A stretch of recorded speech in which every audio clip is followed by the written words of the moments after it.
dire, suisse aujourd'hui, focalisée sur ses racines, son histoire, est-ce qu'elle peut régater? Est-ce qu'elle n'a pas déjà loupé le coche face à l'invasion des montres connectées? Enfin, des montres ou des bracelets connectés.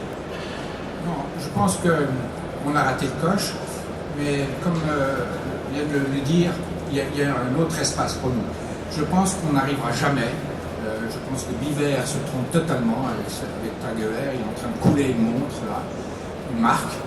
Parce que ces montres connectées, ce n'est pas des montres. C'est des écosystèmes. C'est un remote control pour l'Internet des objets. Chez moi, j'ai mon réveil qui me donne l'heure, j'ai ma radio qui me donne l'heure, j'ai ma TV qui me donne l'heure, j'ai ma cuisinière, j'ai mon frigo, j'en ai marre. Tout le monde me donne l'heure. C'est pas ça ce qu'ils sont en train de viser. En prenant le poignet, ils ont besoin d'un endroit pour une remote control, pour organiser ma domotique, pour ouvrir ma voiture, amener ma musique, payer. C'est ça qu'ils sont en train de faire. Ils entrent dans l'Internet des objets. C'est pas notre monde. On va jamais y arriver.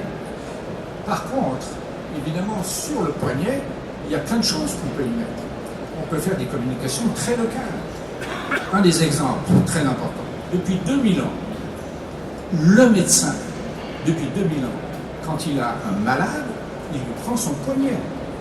Il a son pouls, il a sa température et il voit s'il transpire. Il sait l'état en touchant son poignet. À partir de là, tout ce qu'on sait faire autour des sensors, chez nous, on peut les mettre sur une montre. C'est cette voie-là que je vois. Vous voyez, comme on a mis dans le temps les complications, une montre qui a des phases lunaires, ça n'a rien à voir, les phases lunaires avec le temps. Rien. Vous voyez ce que je veux dire? Donc, on peut mettre d'autres choses sur une montre qui n'ont rien à voir avec un ordinateur, ce que Apple et cet écosystème fait. On peut mettre plein d'autres choses. Et donc, on a encore beaucoup d'imagination à faire autour de cette mécanique.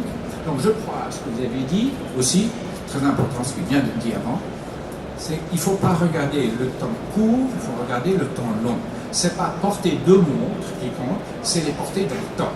Et regardez comment est-ce qu'on va évoluer. Si nous avons un bon discours, un hard discours comme le sien, un amour du produit, ou un soft discours comme celui de M. Pache, qui dit Swiss made, etc., un discours soft et un discours hard sur l'objet, bien sûr qu'on va vendre, bien sûr qu'on va y mettre en plus des complications. Bien sûr que le chemin de la montre monde, l'homme est un bon chemin. Bien sûr que tous ces essais qui sont en cours sont des bons chemins. Le seul que je déteste, c'est le choix de Biver, parce que je pense que Biver n'a pas les moyens de mettre un écosystème, que nous n'avons pas la maîtrise du digital, nous ne sommes pas la Silicon Valley, et il va droit dans le mur. Alors, mais autrement, non, je trouve bien. On fait juste. On parle de transpiration, de loupé de coche. Je crois que Vincent a aussi pas mal, en tant qu'historien et journaliste, analysé quelques configurations qui pourraient être semblables entre la période où le quartz est arrivé et a détruit une grande partie de l'horlogerie suisse et la période que nous vivons aujourd'hui. Effectivement, il y a d'énormes similitudes, et pas simplement dans l'objet. Les patrons ont plus ou moins le même âge aujourd'hui et à l'époque. Les perceptions des produits sont strictement identiques. Rien ne peut faire de mal à rien.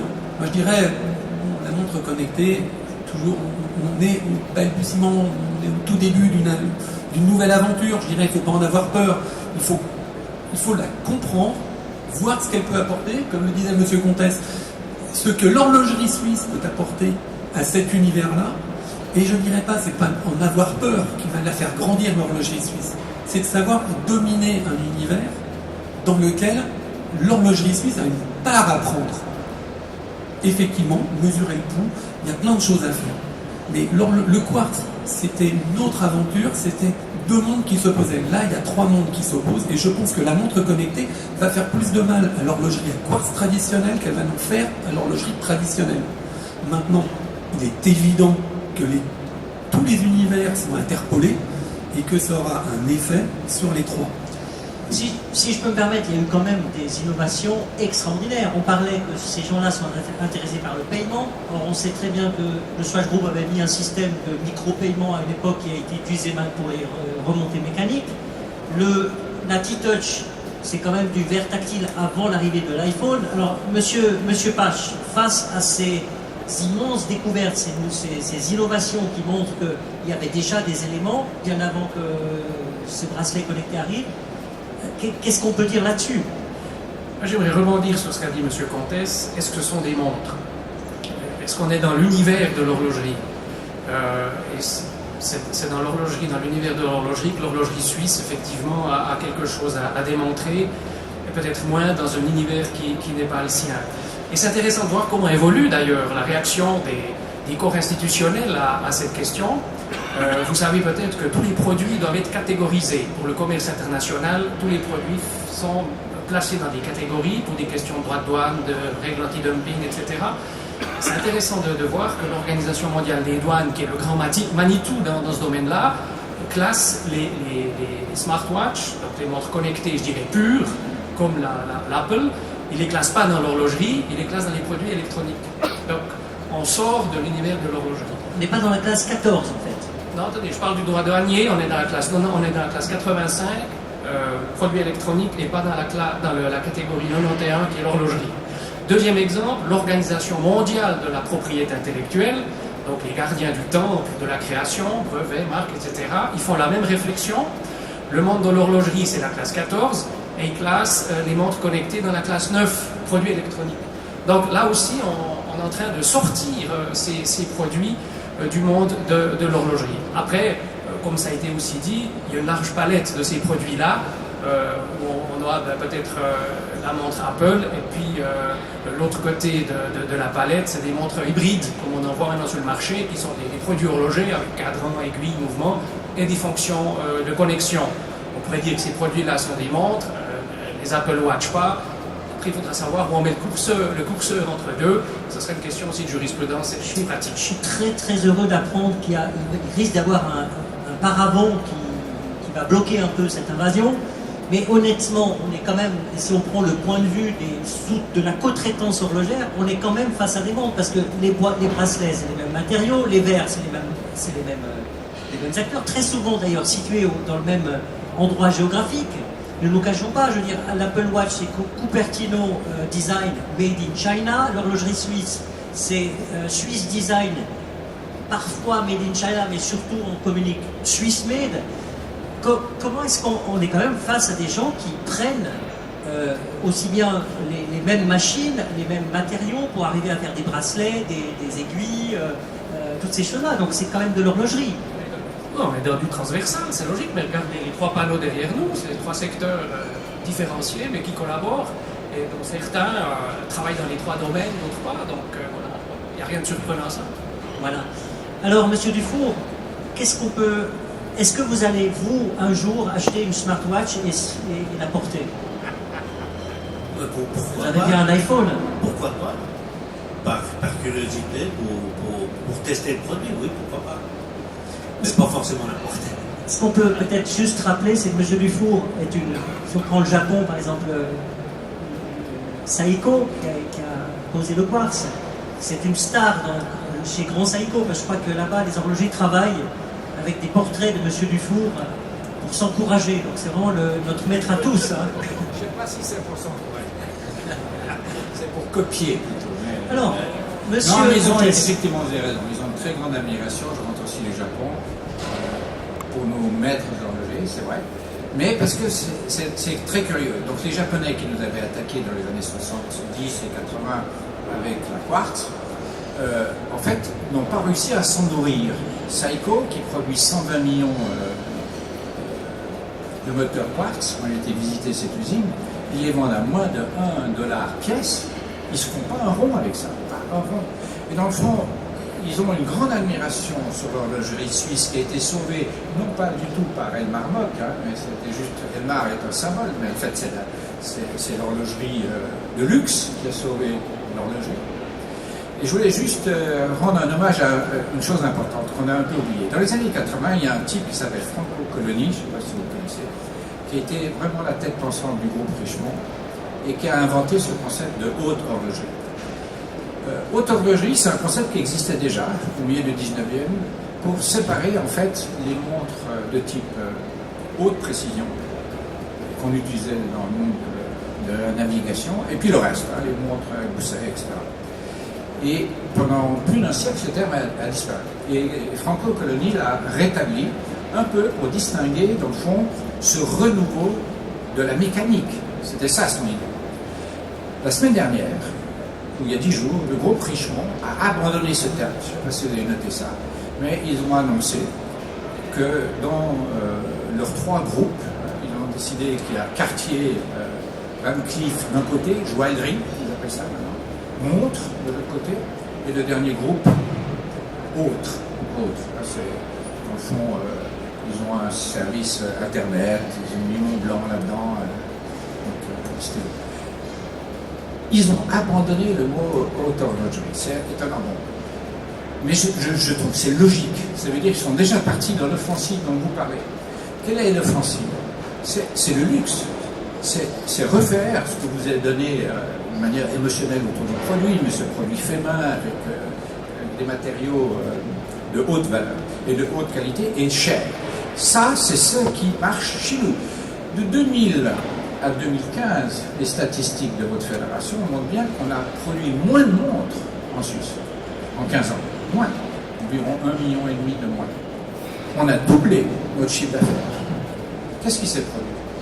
C'est essentiellement les montres chères qui ont pris du volume. On en fait 8 millions maintenant. Et puis plus de 22 millions. C'est les 22 millions qui vont avoir la difficulté dans un premier temps, comme Dufour l'a très bien montré. Dans un premier temps, la montre de Apple va attaquer des montres entre 200 et 500 francs. Ce secteur-là va ramasser plein la gueule. C'est sûr et certain. On ne va pas acheter dans l'année une Tissot et une Apple. C'est pas vrai. Donc il y a des gens qui auront des grosses difficultés. Et après, dans un second temps, dans 10 ans, on sera certainement de retour si on a réussi ce double discours. Ce hard discours, hard talk et soft talk. Donc une discussion sur l'objet lui-même, fort, émotionnel mais fort, de connaisseur, et un discours soft, plus large, sur le Swiss made, sur la qualité plutôt, je dirais, commerciale des produits. Ce double discours-là, il n'est pas en place. Richemont est en train de montrer le chemin. On va devoir réinventer un discours sur le luxe. C'est pas gagné. Alors, pardon, Monsieur Pache. Je pense que ce qui sera effectivement important, c'est l'authenticité et la crédibilité dans tous les segments de prix. Parce que l'horlogerie suisse, elle a besoin d'être présente partout, pas seulement dans le haut de gamme. On a besoin des quantités, on a besoin des volumes. D'une part pour la maîtrise des technologies, mais également pour faire tourner l'outil de production, parce que c'est en ayant des volumes qu'on a du travail, qu'on a des emplois et qu'on a des masses critiques suffisantes. Et c'est vrai que c'est important d'avoir ça à l'esprit et de ne pas se focaliser que sur le haut de gamme. L'horlogerie suisse ne peut pas vivre qu'avec le haut de gamme, et d'ailleurs souvent la recherche, les expériences, les résultats dans l'entrée de gamme sont après utiles aussi pour des produits de haut de gamme. Mais cette volonté en matière de Swiss made, par exemple, elle s'inscrit dans cette direction et dans cette cohérence. On ne peut pas continuer de vendre au monde entier des produits sous le label suisse qui ne sont pas suisses. C'est dangereux, les consommateurs vont le réaliser, mais si on ne prend pas les mesures assez rapidement, ils vont tourner le dos au Swiss made, parce qu'on a ce besoin de cohérence. Certaines personnes disent dans la mondialisation, on n'a plus besoin des règles d'origine, on s'en fiche, c'est mondialisé. Et c'est faux en fait. Plus on mondialise, plus les gens veulent savoir d'où ça vient. Pour tous les produits alimentaires et pour les produits industriels aussi. Vincent, quelque chose à dire. J'aimerais juste dire qu'on va passer au pilier suivant, parce que là, c'était incontournable, nous devions parler des montres connectées, mais il y a d'autres piliers dans les défis, et puis on va y venir. Peut-être si Vincent peut clore ce chapitre. Justement, on a parlé de tout ça, on a oublié quelqu'un, c'est le consommateur. C'est le consommateur qui décidera. C'est lui qui aura la main. Il décidera ou pas d'acheter. C'est difficile de dire ça parce que Apple, Google, etc. créent le besoin. Ils nous vendent des trucs dont on n'a pas besoin. C'est très difficile de dire ça aujourd'hui. Et faites attention, Apple vient de vendre une montre, la même, de 18 000 $ à 400 $. La même. On n'a jamais fait ça.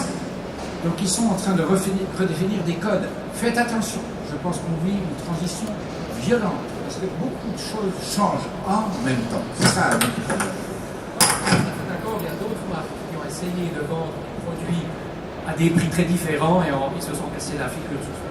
C'est très difficile de vendre sur le long terme un produit cher et un produit bon marché. On n'est pas dans les mêmes strates. Je suis entièrement d'accord avec vous, sauf qu'ils vont le réussir. C'est ça le problème.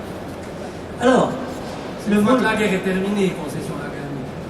Alors, moi je trouve extraordinaire l'avancée des débats et ce qui ressort, si je peux me permettre, qui m'a semblé être, vous étiez tous d'accord avec ça, c'est que nous ne devrions pas parler de monde connecté en fait.